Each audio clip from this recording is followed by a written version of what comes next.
ایک شخص تھا، اس نے خانہ کعبہ کو، جس کا مسلمان طواف کرتے ہیں، اس خانہ کعبہ کو ڈھانے کی اور گرانے کی کوشش کی تھی۔ یہ ناپاک ارادہ کیا تھا اور لشکر لے کر وہاں پہنچا تھا، تو اللہ تبارک و تعالیٰ نے اس کو کیسا مزہ چکھایا، وہ واقعہ اس صورت میں اللہ تبارک و تعالیٰ نے بیان کیا ہے۔ اعوذ باللہ من الشیطان الرجیم، بسم اللہ الرحمن الرحیم۔ ألم تر كيف فعل ربك بأصحاب الفيل ألم يجعل كيدهم في تضليل وأرسل عليهم طيرا أبابيل ترميهم بحجارة من سجيل فجعلهم كعصف مأكول۔ اے نبی، کیا آپ نے نہیں دیکھا کہ کیا معاملہ کیا تیرے رب نے ہاتھی والوں کے ساتھ؟ الم یجعل کیدہم فی تضلیل، کیا نہیں کر دیا ان کی تدبیر کو، ان کے مکر کو، فی تضلیل غلط، بیکار۔ وارسل علیہم طیرا ابابیل، اور بھیجا ان کے اوپر پرندوں کو، جھنڈ کے جھنڈ، گول در گول۔ ترمیہم بحجارۃ من سجیل، جو پھینک رہے تھے ان پر، یا جو پھینکتے تھے ان پر، پتھر کی کنکریاں۔ فجعلہم کعصف مأکول، پھر اللہ نے ان کو کھائے ہوئے بھوسے کے مانند کر دیا، کھائے ہوئے بھوسے کی طرح بنا دیا۔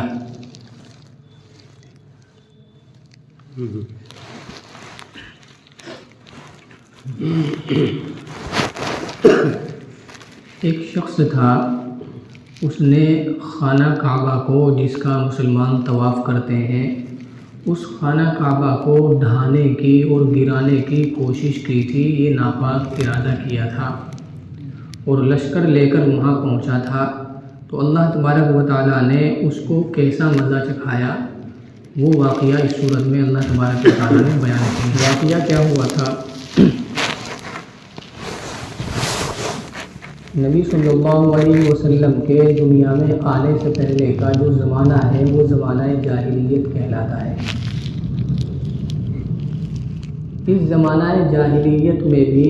جو لوگ تھے وہ کافر اور مشرک تھے، بتوں کو پوجتے تھے، لیکن ان سب کے باوجود خانہ کعبہ کی عظمت اور احترام ان لوگوں کے دلوں میں موجود تھا۔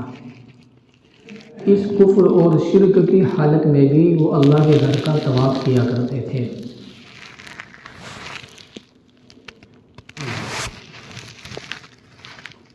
یمن کا گورنر ابرہہ، اس نے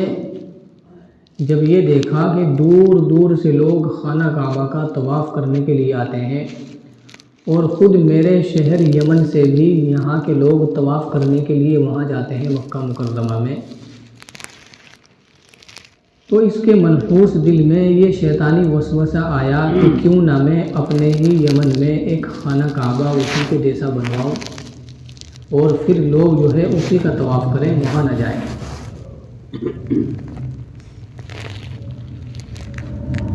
تو اس نے اپنے اس ارادے کے اوپر عمل کیا اور یمن کے اندر اتنا اونچا ایک گرجا گھر اور کلیسا بنایا، جس کو یہ کعبہ ہی کہتا تھا، کہ اس کی اونچائی پر اور چوٹی پر کھڑا ہو کر اگر کوئی شخص نیچے دیکھتا تو آدمی نظر نہیں آتا تھا، اور اوپر سے لے کر نیچے تک سونے چاندی سے اور قیمتی جواہرات سے اس کو مرصع کر دیا، اس کو جڑ دیا۔ وہ بن کر کے تیار ہو گیا، تو اس نے لوگوں میں اعلان کر دیا کہ یمن سے جو لوگ طواف کرنے کے لیے، حج کرنے کے لیے مکہ مکرمہ جاتے تھے، آج سے کوئی نہیں جائے گا، اپنے اس خانہ کعبہ کا ہی طواف کریں گے۔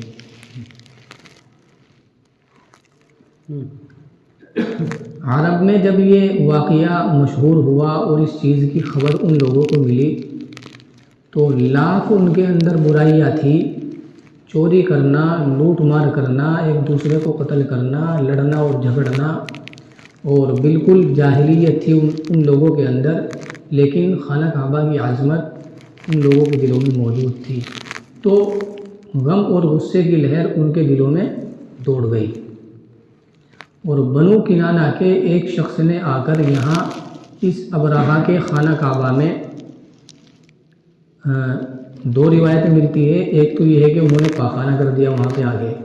اور ایک یہ ہے کہ گندگی اٹھائی، ناپاکی اٹھائی اور ان کے کعبے کو جو ہے اس سے ملوث کر دیا، اس کو چھان دیا۔ صبح ہوئی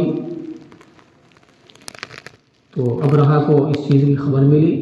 کہ کسی عربی آدمی نے ہمارے کعبے کے ساتھ میں ایسا کیا، تو اس نے قسم کھا لی کہ مکہ مکرمہ میں جو خانہ کعبہ ہے عرب کا، اہل عرب کا، اس کو جو ہے میں ضرور ڈھاؤں گا، منہدم کروں گا۔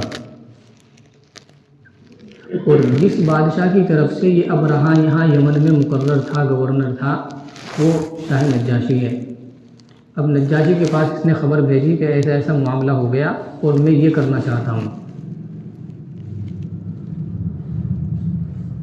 تو شاہ نجاشی نے اپنا جو اس کا مخصوص ہاتھی تھا، اس کا نام محمود تھا، وہ ہاتھی ان کے پاس بھیج دیا کہ اس ہاتھی کے اوپر جو ہے آپ سوار ہو کر کے جائیں اور حملہ کریں۔ اور مزید مشورہ یہ ہوا کہ خانہ کعبہ کو منہدم کیسے کیا جائے، کیا طریقہ اختیار کیا جائے۔ تو مشورے میں یہ بات طے ہوئی کہ خانہ کعبہ کے جو ستون ہیں، ان ستونوں میں مضبوط اور موٹی موٹی زنجیریں باندھ کر وہ زنجیریں ہاتھیوں کے گلے میں ڈال دی جائے اور ان کو ہکا دیا جائے، جس سے کہ یک لخت وہ زمین پر آ گئے۔ ایک لمبے چوڑے لشکر کو تیار کرنے کے بعد یہ ابرہہ یہاں اپنے ملک یمن سے چلا، اور راستے میں جس بھی عرب قبیلے نے اس کے ساتھ میں مزاحمت کی، لڑنا چاہا، اس کو روکنا چاہا، یہ ان سب کو تہہ تہہ کرتا گیا اور ان کو شکست دیتا گیا، مارتا گیا۔ ایک شخص ہے نفیل بن حبیب، ان کو گرفتار کر لیا کہ یہ راستہ بتانے کے لیے ہمارے کام آئیں گے، اور بھی کوئی اور ضرورت پڑے گی تو یہ ساتھ دیں گے۔ ان کو قتل نہیں کیا۔ مکہ مکرمہ میں داخل ہوئے تو وہاں مکہ والوں کے کچھ اونٹ اور دیگر جانور وہ چر رہے تھے، جن میں 200 اونٹ نبی صلی اللہ علیہ وسلم کے دادا عبد المطلب ان کے تھے، تو وہ 200 اونٹ بھی اس نے اپنے قبضے میں لے لیے، ان کے اوپر قبضہ کر لیا۔ اب اس نے ابرہہ نے اپنے ایک سفیر کو بھیجا کہ جاؤ ان مکہ والوں سے کہہ دو کہ ہم تمہارے ساتھ جنگ کرنے کے لیے نہیں آئے ہیں، آپ کے ساتھ لڑنے کا ہمارا کوئی ارادہ نہیں ہے، ہم تو صرف اس کعبے کو گرانے کے لیے آئے ہیں، تم اگر ہمارے ساتھ میں ہمارے راستے میں رکاوٹ نہ بنو تو ہم تمہیں کچھ نہیں کہیں گے۔ لوگوں نے اس سفیر کو کہا کہ عبد المطلب سے ملاقات کرو، نبی صلی اللہ علیہ وسلم کے چچا، ابھی نبی صلی اللہ علیہ وسلم پیدا نہیں ہوئے ہیں، یہ آپ کی پیدائش سے پہلے کا واقعہ ہے کہ بھائی آپ عبد المطلب سے ملو، وہ قریش کے بڑے سردار ہیں۔ تو اس سفیر نے عبد المطلب سے ملاقات کی۔ آپ صلی اللہ علیہ وسلم کے چچا عبد المطلب نے صاف صاف کہہ دیا کہ بھائی ہمارے اندر نہ تو اتنی طاقت ہے کہ ہم خانہ کعبہ کی حفاظت کر سکیں، خانہ کعبہ اللہ تعالیٰ کا گھر ہے، وہ اس کی حفاظت کرنا ہم سے بھی زیادہ اچھی طرح جانتے ہیں۔ سفیر نے کہا کہ تم میرے ساتھ چلو، میں ابرہہ سے تمہاری ملاقات کراؤں گا۔ چنانچہ ابرہہ سے ملاقات ہوئی۔ ابرہہ نے جب ان کو دور سے آتا ہوا دیکھا تو یہ بڑے وجیح شخص تھے، اس کا رعب اس کے دل میں آیا، ان کا رعب اس کے دل میں آیا، اور وہ اپنے تخت سے نیچے اترا اور زمین کے اوپر بیٹھ گیا اور عبد المطلب کو اپنے ہی برابر میں بٹھایا۔ ایک ترجمان متعین ہوا جو دونوں کی باتیں ایک دوسرے کو بتلائے، زبان الگ الگ ہے۔ تو عبد المطلب نے اس گفتگو میں ابرہہ سے یہ مطالبہ کیا کہ تم نے میرے جو 200 اونٹوں کے اوپر قبضہ کر لیا ہے، مجھے وہ واپس کر دیے جائیں۔ ابرہہ نے کہا کہ میں نے تمہیں جب پہلی مرتبہ دیکھا تو میرے دل میں تمہاری بڑی وقار ہوئی، بڑی عزت ہوئی، لیکن تم نے جو مجھ سے بات کی ہے اس میں اپنے اونٹوں کا مطالبہ کیا اور اللہ کے گھر کا کوئی مطالبہ نہیں کیا، اس کا کوئی ذکر نہیں کیا، حالانکہ تمہیں معلوم ہے کہ میں اس کعبے کو گرانے کے لیے آیا ہوں۔ تو عبد المطلب نے اس کو بھی وہی جواب دیا، انا رب الابل وللبیت رب سیمنعہ، کہ بھائی میں تو اونٹوں کا مالک ہوں، اس گھر کا مالک تو اللہ ہے جو اس کی حفاظت خود کریں گے۔ چنانچہ ابرہہ نے 200 اونٹ رہا کر دیے اور عبد المطلب وہاں سے چلے، اور قریش کے کچھ اور بھی لوگ تھے، پوری ایک جماعت تھی، ان کو ساتھ لیا اور خانہ کعبہ کے دروازے کو پکڑ کر ان حضرات نے الحاح و زاری کے ساتھ میں دعا کی، گڑ گڑا کر اللہ تبارک و تعالیٰ سے کہ اللہ ہم تو بے بس ہیں اور کمزور ہیں، اس کے لشکر سے ٹکر لینے کی ہمارے اندر طاقت نہیں ہے، آپ خود ہی اس گھر کی حفاظت فرمائیے۔ دعا سے فارغ ہونے کے بعد عبد المطلب کے مشورے کے مطابق مکہ والوں نے وہ شہر مکہ خالی کر دیا اور آس پاس کی پہاڑیوں پر چلے گئے۔ صبح ہوئی تو ابرہہ نے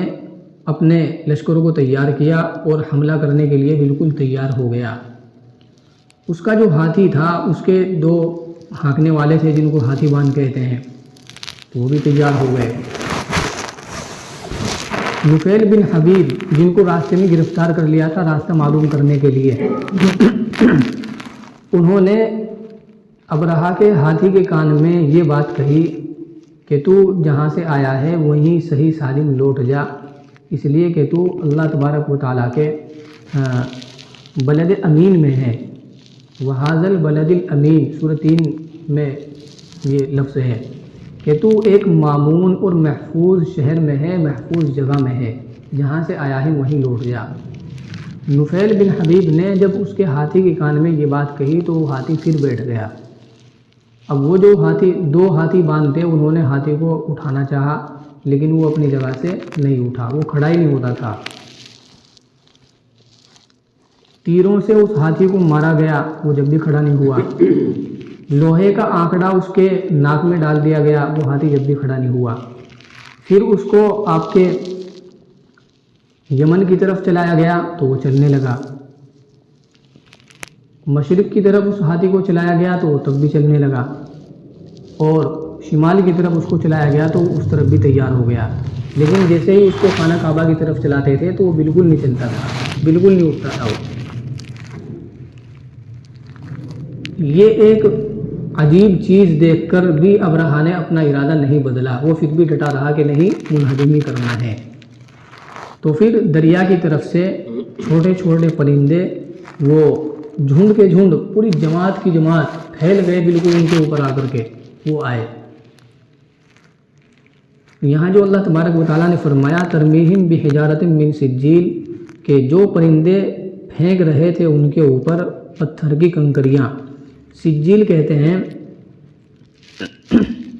گارا ہے، اس کی چھوٹی چھوٹی گولیاں بنا لی جائیں اور پھر وہ سوکھ جائیں، اور سوکھنے کے بعد ان کو آگ میں پکا لیا جائے، تو سجیل اس کو کہتے ہیں، اس کنکر کو، جو سوکھے ہوئے گارے کو آگ میں جلانے کے بعد جو وہ بنتا ہے اس کو سجیل کہتے ہیں۔ تو وہ پتھر کی کنکریاں، ایک اس پنجے میں اور ایک اس پنجے میں اور ایک یہ کنکری ان کی چونچ میں، ہر پرندے کے پاس یہ 3 کنکریاں تھی، اور وہ آ کر کے ان کے اوپر بالکل چھا گئے، ان کو ڈھانپ لیا،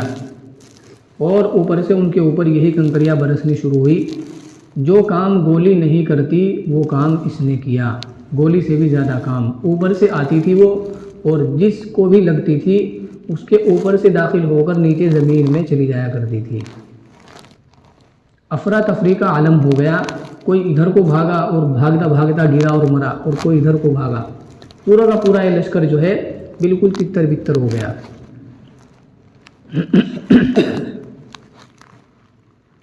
اور یہ جو ابرہہ تھا یہ اسی میدان میں تو نہیں مرا، لیکن یہ بیمار ہو گیا، اس کو ایک مرض لگ گیا، اور اس کی وجہ سے راستے ہی میں اس کے جو اعضاء ہیں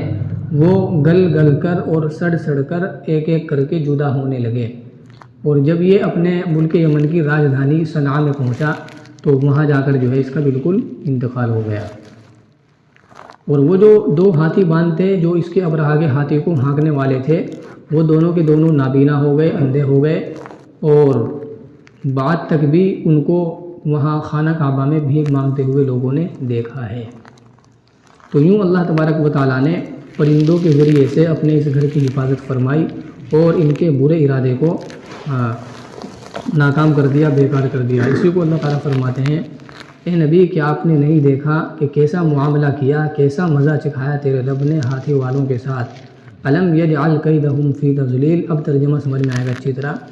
کیا نہیں کر دیا ان کے مکر کو، ان کی تدبیر کو بیکار، غلط۔ وارسل علیہم طیرا ابابیل، اور بھیجے ان کے اوپر پرندے جو گول کے گول، جماعت کی جماعت، ترمیہم بحجارۃ من سجیل، جو پھینک رہے تھے ان کے اوپر پتھر کی کنکریاں۔ فجعلہم کعصف مأکول، تو بنا دیا اللہ نے ان کو، کر دیا ان کو کھائے ہوئے بھوسے کی طرح، یعنی جانور نے جو ہے گھاس کھا لیا، بھوسا کھا لیا اور چبانے کے بعد اس کو پھر اگل دیا ہو، تو بالکل ٹکڑے ٹکڑے اور ذرے ذرے اس طرح جو ہے ان کو نیست و نابود کر کے رکھ دیا اور اپنے گھر کی حفاظت فرمائی۔